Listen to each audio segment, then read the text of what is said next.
Selamat pagi Bu Yulia. Selamat pagi Bu Putri. Iya, oke. Seperti sesuai jadwal yang sudah dibuat oleh Waka Kurikulum, saya merupakan salah satu observer yang akan mengobservasi kegiatan pembelajaran yang Ibu lakukan di kelas. Nah, sesuai jadwal akan dilaksanakan hari Selasa ya Bu ya? Iya, hari Selasa. Oke. Di kelas 10 apa Ibu? Kelas 10 Archimedes. Kelas 10 Archimedes. Oke. Nah, untuk observasi kali ini mata pelajarannya pendidikan Pancasila. Materi yang akan Ibu bawakan apa Ibu? Materi budaya taat hukum.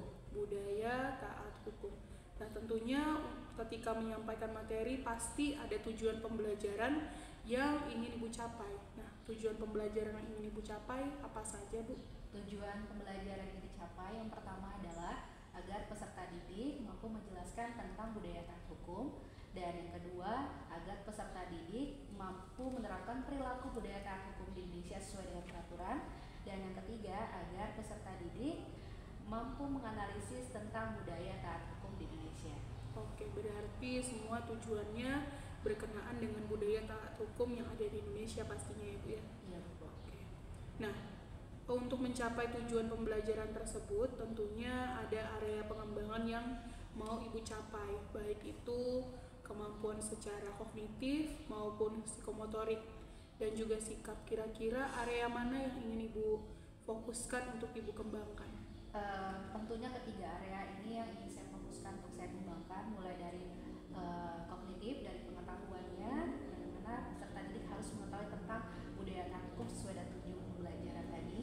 Kemudian yang kedua itu adalah dari segi keterampilan, karena di sini saya menggunakan ada nanti di dalamnya diskusi, tentunya keterampilan diskusi, keterampilan jawab, dan keterampilan bertanya. Kemudian setelah keterampilan lainnya, dan yang ketiga itu adalah dari sikap, karena di sini saya tidak langsung peserta didik akan dikelompokkan berdasarkan nama-nama kelompok yang akan saya tentukan nantinya. Oke. Nah, untuk mencapai area-area yang sudah Ibu sebutkan tadi kan ada 3 ya Bu ya, ada kemampuan secara pengetahuan, kemudian keterampilan, lalu yang terakhir ada juga sikap. Strategi yang Ibu siapkan apa untuk mengembangkan area-area itu? Strategi yang akan saya siapkan itu adalah strategi berdiferensiasi, yang mana berdiferensiasi berkolaborasi dengan metode pembelajaran example, jadi gambar ke gambar. Jadi di mana pada strategi berdiferensiasi saya akan menampilkan konten dari segi konten, karena melihat minat dan bakat peserta didik khususnya di kelas Archimedes berkenaan dengan materi yang akan saya sampaikan. Dan saya juga menampilkan metode example yang akan saya terapkan di kelas nantinya pada saat melakukan pembelajaran nantinya, di mana peserta didik nanti akan saya berikan gambar tersebut akan mereka analisis. Ada beberapa gambar yang sama dan ada beberapa gambar yang tidak sama, dan tentunya sebelum melakukan itu peserta didik akan didudukkan bersama dengan kelompoknya masing-masing yang akan saya tentukan. Untuk pembagian kelompok sendiri tadi kan Ibu sampaikan ada pembagian kelompok. Ya. Untuk pembagian kelompoknya kira-kira Ibu berdasarkan apa? Pembagian kelompoknya berdasarkan minat dan bakat tentunya dan peserta didik, kemudian melihat kemampuan peserta didik. Oke, berarti di sini Ibu melakukan diferensiasi baik itu berupa konten, kemudian prosesnya tentunya pasti berdiferensiasi. Kalau untuk produk akhirnya Bu, apakah dalam strategi Ibu ada perbedaan setiap kelompok atau Ibu buat sama semuanya? Untuk tahapan yang pertama, karena nanti saya akan menampilkan gambar yang sama tentunya semua peserta didik setelah dikelompokkan akan menelaah gambar tersebut. Setelah itu nanti saya akan berikan gambar yang berbeda-beda berdasarkan temanya masing-masing sesuai dengan materi kita, yaitu belajar taat hukum. Jadi nantinya peserta didik setelah melihat gambar yang sama, produk yang dihasilkan itu adalah hasil diskusi bersama dengan teman-teman kelompoknya di kelas. Dan untuk yang tahap pertama nanti ini atau fase yang ketiga dan keempat, nanti mereka hanya akan menyampaikan gambar yang sama, dan pastinya jawaban dari setiap kelompok akan berbeda-beda. Dan itu yang ingin saya angkat, melihat bagaimana proses peserta didik. Kemudian nanti pada saat setelah diberikan LKPD di fase keempat, di situ gambarnya sesuai dengan tema masing-masing, karena saya akan memberikan beberapa tema dari segi pendidikan, kesehatan, kemudian kebebasan beragama, dan juga sosial kemasyarakatan berdasarkan materi budaya. Jadi dari gambar tersebut nanti peserta didik akan menelaah gambar-gambar berdasarkan materi masing-masing. Mereka akan mempresentasikan untuk produk hasilnya. Saya kembalikan kembali kepada peserta didik. Apakah mereka mau tetap menggunakan model presentasi di depan kelas atau dengan cara yang masing-masing? Tapi di sini yang berbeda adalah kalau di tahapan yang pertama tadi saat ada gambar tidak ada yel-yel, kalau yang berikutnya nanti saya akan meminta peserta didik membuat yel-yel agar lebih seru nantinya pada saat proses pembelajaran. Luar biasa sekali tadi saya dengarkan Ibu menceritakan tentang strategi yang sudah Ibu persiapkan terkait nanti ketika melakukan kegiatan observasi di dalam kelas, mulai dari ada diferensiasi konten, kemudian proses, dan ketika menyampaikan produk ditambah lagi anak-anak untuk membuat yel-yel. Pasti saya nantikan nanti itu hasil yang luar biasa nanti. Oke. Semoga nanti apa yang sudah Ibu rencanakan bisa berjalan dengan baik di dalam kelas, bisa lancar sesuai dengan rencana yang Ibu sudah siapkan. Tentunya harus sesuai dengan rencana pembelajaran modul ajar yang sudah Ibu siapkan. Nanti saya mungkin mau lihat terlebih dahulu lagi modul ajar yang sudah Ibu siapkan. Besok nanti kita bertemu Bu untuk melakukan observasi. Kita bersama-sama menuju kelas. Semoga sukses dan berhasil. Amin. Terima kasih banyak Bu Putri. Ya, sama-sama Ibu. Halo Archimedes. Halo. Biasanya siapa? Beri salam. Selamat siang, Bu. Selamat siang. Ya, mengawali pelajaran dan PJ kita juga menurut kita masing-masing. Doa dimulai. Menambah semangatnya di siang hari ini, Ibu ingin kita sedikit ice breaking sebelum mulai pembelajaran hari ini. Silakan berdiri. Silakan berdiri. Terima kasih. Malam. Wih, tepuk tangan dulu untuk Oke, berikutnya di lembar LKPD berikutnya ada gambar dari kesehatan, pendidikan, kebebasan beragama, lalu lintas, dan sosial kemasyarakatan. Nah, ada satu tugas lagi. Nah, ini mohon perhatian, didengarkan baik-baik untuk anak-anak semua, masing-masing kelompok. Jadi ini adalah merupakan lembar kerja LKPD, di mana nanti pada saat ada diskusi dengan kelompok seperti ini, nanti setelah itu kalian presentasi di depan, dan itu akan dinilai pastinya oleh Ibu. Ada penilaiannya, pasti ada kelompok diskusi karena ada pilihan diskusi. Jadi mohon setelah ini dikerjakan dengan sebaik-baik mungkin. Ibu berikan waktu 10 menit. 10 menit untuk mengerjakan gambar yang ada di belakang lembar kerja LKPD-nya. Sudah ada? Ada. Untuk kelompok 1 dapat apa? Pendidikan. Kelompok 2? Kelompok 3? Kesehatan. Kelompok 4? Sosial kemasyarakatan. Kelompok 5? Oke, baik. Silakan Ibu berikan waktu 10 menit. Tidak boleh lewat, tidak boleh lebih. Tidak boleh kelewatan, nanti tidak boleh lebih. Bisa dipahami? Silakan dimulai dari sekarang. Ini punya kendaraan motor. Dalam gang ini cuma dekat aja nih, istilah kayak gini mau kesana gitu. Misalkan di dalam gang gitu ya kendaraannya. Ya, Nggak keluar jalan raya. maksa gocek 3 gotik lah bahasanya. Jadi bagaimana supaya kayak tidak lebih gotik gitu loh. Jadi yang izin menjawab, jadi lebih baiknya bolak-balik agar lebih selamat juga kan. Kalau misalkan dipaksakan bisa melebihi batas kendaraannya dan juga bisa membuat kendaraan tidak stabil. Jadi lebih baiknya lagi di gantian gitu nah. Oke. Silahkan jalan kaki. Betul ya. Oke. Sekian presentasi dari kami. Jika ada salah kata, kami mohon maaf. Kami kelompok 2. Oke, baik. Tepuk tangan untuk semua yang sudah tampil. Ya, baiklah Anak Ibu semua. Jadi di sini perlu diperingatkan kembali bahwa yang namanya budaya taat hukum ini sangat penting sekali, terutama untuk kita, untuk kalian pelajar dan seluruh masyarakat yang ada di Indonesia. Nah, di sini Anak Ibu semua mungkin bisa kita pahami bersama bahwa yang namanya budaya taat hukum adalah merupakan kebiasaan yang berlaku dan harus diterapkan dalam masyarakat. Budaya taat hukum adalah kebiasaan yang sangat baik. Nah, ini Ibu tadi tertarik yang disampaikan oleh Syafiq tadi ya, bahwa itu adalah kegiatan yang tidak diwajibkan, yang mau ikut-ikut saja. Tapi apabila dalam suatu rumpun, khususnya untuk rukun tetangga, apabila memang diajak, sudah sebaiknya kita ikut karena kita termasuk dalam warga yang ada di sekitar rumah tersebut. Ya, baiknya kita ikut serta karena namanya budaya harusnya bisa membiasakan. Apabila dipanggil untuk ikut serta bergotong royong di masyarakat, kita sebagai warga di situ harusnya ikut membantu. Bagaimana Syafiq? Iya. Oke, baik Anak Ibu semua, dari pelajaran kita hari ini ada yang bisa disimpulkan? Silakan yang bantu menyimpulkan pembelajaran budaya taat hukum saat ini. Silakan. Ya, silakan. Cindy. Ya, mohon izin, kesimpulan hari ini yang telah kita pelajari tentang budaya taat hukum, kita sebagai makhluk sosial atau makhluk yang sama-sama membutuhkan orang lain untuk hidup, ada baiknya kita tetap mentaati hukum dan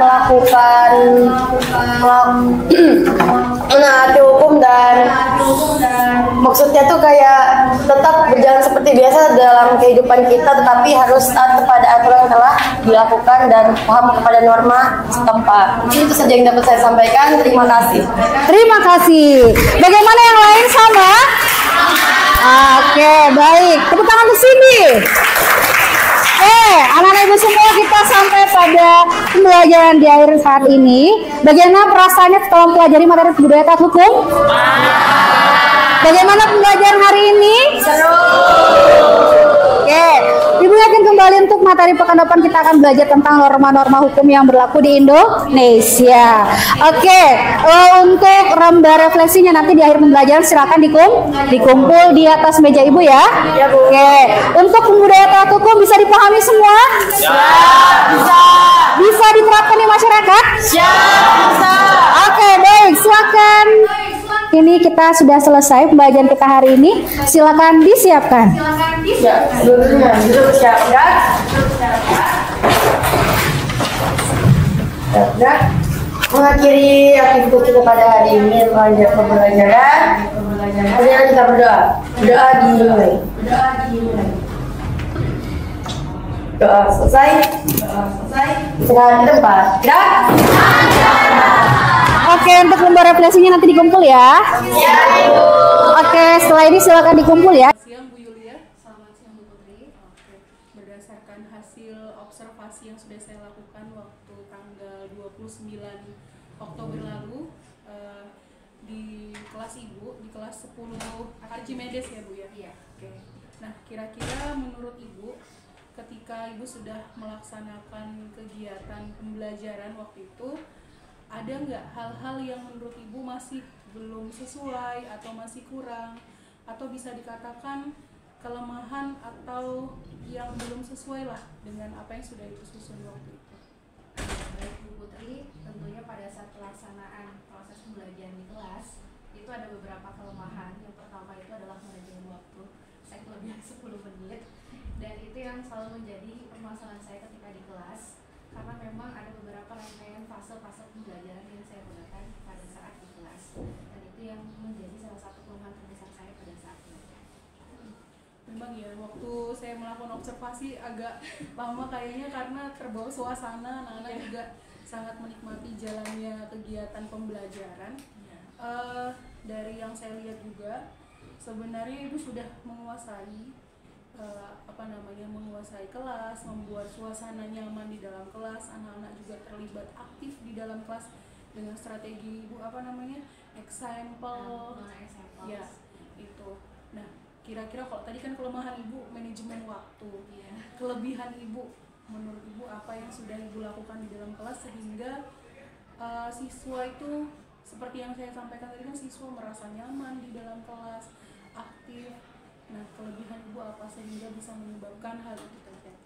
Mohon izin Putri, untuk kelebihan sendiri karena saya menerapkan beberapa konten ya, karena pembelajarannya berdiferensiasi, ada beberapa konten kontennya berupa video dan lain-lain, kemudian ada diferensiasi proses juga. Dalam prosesnya di situ saya tampilkan sesuai dengan kolaborasinya, yaitu Examples, di mana ada satu gambar telah semua peserta didik yang sudah saya kumpulkan menjadi beberapa kelompok. Kemudian ada gambar-gambar yang berdasarkan bidangnya masing-masing sesuai dengan materi, yaitu belajar taat hukum. Jadi di situ saya merasa, menurut saya itu ada satu kelebihan pada saat belajar di kelas, karena mereka antusias untuk melakukan pembelajaran di kelas pada saat itu. Karena ada presentasi yang dimana mereka tidak hanya sekedar presentasi, tapi juga ada yel-yelnya juga, supaya mereka semakin semangat.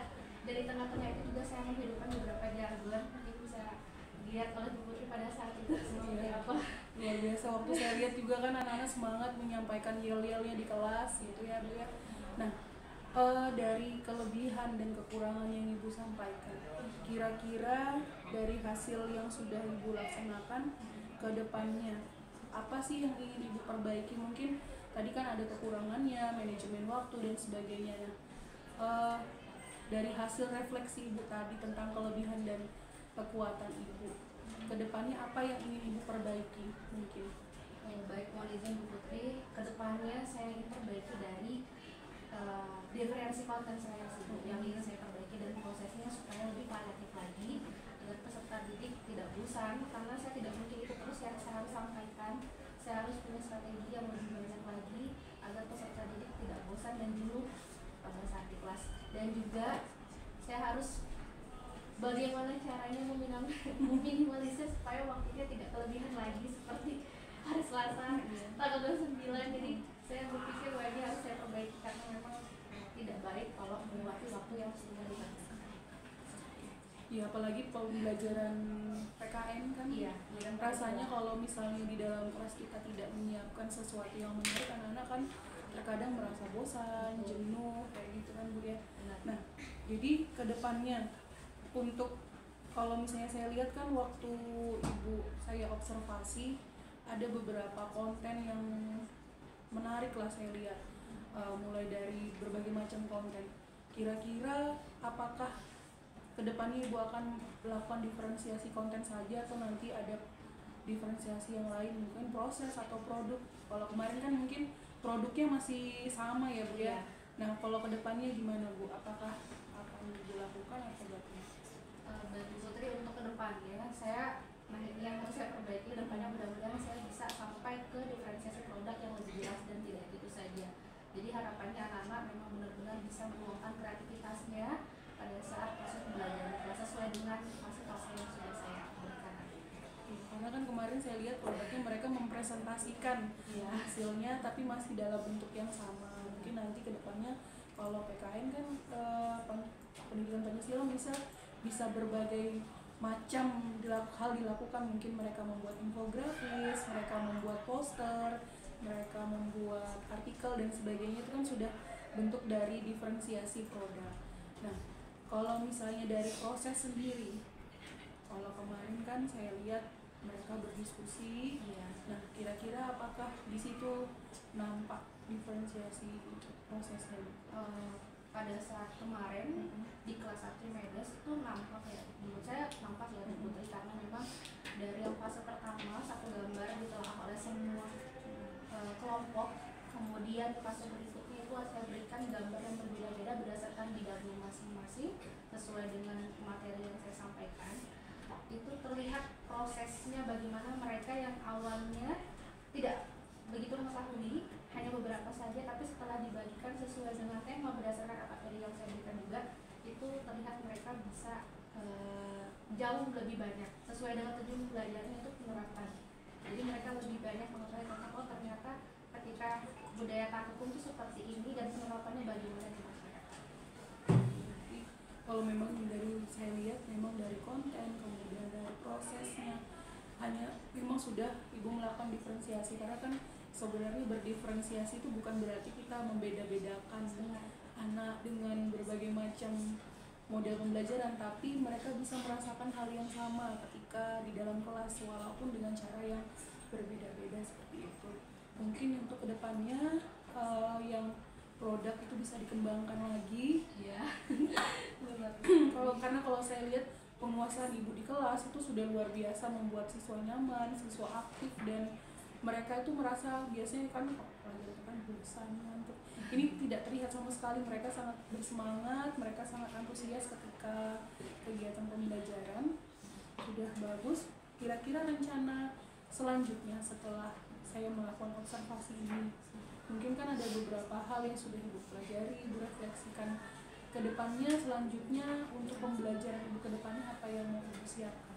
Yang perlu saya siapkan tentunya modul harus saya revisi kembali berdasarkan yang sudah saya lakukan sebelumnya. Kemudian ada beberapa tambahan mungkin pertanyaan atau nanti saya harus perbaiki lagi sedikit supaya lebih nyambung. Kemudian tentunya saya akan melakukan kembali asesmen diagnostik biar lebih paham lagi, biar ditemukan bagaimana anak-anak atau peserta di kelas. Kemudian variatif untuk ice breaking, ya biar tambah seru lagi di kelas. Karena orang pendidikan Pancasila ini kalau hanya begitu-begitu saja pasti takutnya anak jadi terganggu dan sakit. Berarti nanti ibu tetap, walaupun kemarin sudah melakukan asesmen diagnostik, berarti kedepannya untuk kelas-kelas yang lain ibu akan menerapkan itu. Iya. Biasanya kalau setelah ibu melakukan asesmen diagnostik, selain pasti kan ada fungsinya asesmen tadi, biasanya ibu gunakan untuk tentunya untuk mengetahui bagaimana peserta didik di dalam kelas supaya saya bisa tentunya membantu saya untuk melakukan bimbingan kepada anak-anak, jadi mengetahui bahwa anak-anak itu memiliki gaya belajar seperti ini, anak-anak itu ingin pembelajaran di kelas prosesnya seperti ini. Jadi bagaimana caranya saya bisa menyesuaikan berdasarkan diagnostik yang sudah saya berikan kepada ibu. Luar biasa tadi ya Bu, hasil percakapan kita setelah melakukan observasi kelas. Materinya tentang Budaya taat hukum, dan harapan kita pastinya dengan tujuan pembelajaran yang sudah Ibu siapkan, bahwa siswa itu bisa menerapkan budaya taat hukum itu. Apalagi Indonesia kita tahu ya, aturan-aturan banyak dilanggar. Tugas kita sebagai seorang guru untuk bisa menanamkan karakter tersebut kepada siswa. Ada lagi Bu kira-kira yang ingin ditanyakan untuk kedepannya, atau sudah dirasa cukup? Ya, terima kasih, luar biasa hasil pembicaraan kita pada siang hari ini. Semoga nanti kedepannya bisa kita lakukan diskusi-diskusi lagi agar terjadi kegiatan pembelajaran yang jauh lebih menyenangkan dan bisa berpihak pada murid. Terima kasih Bu Yulia.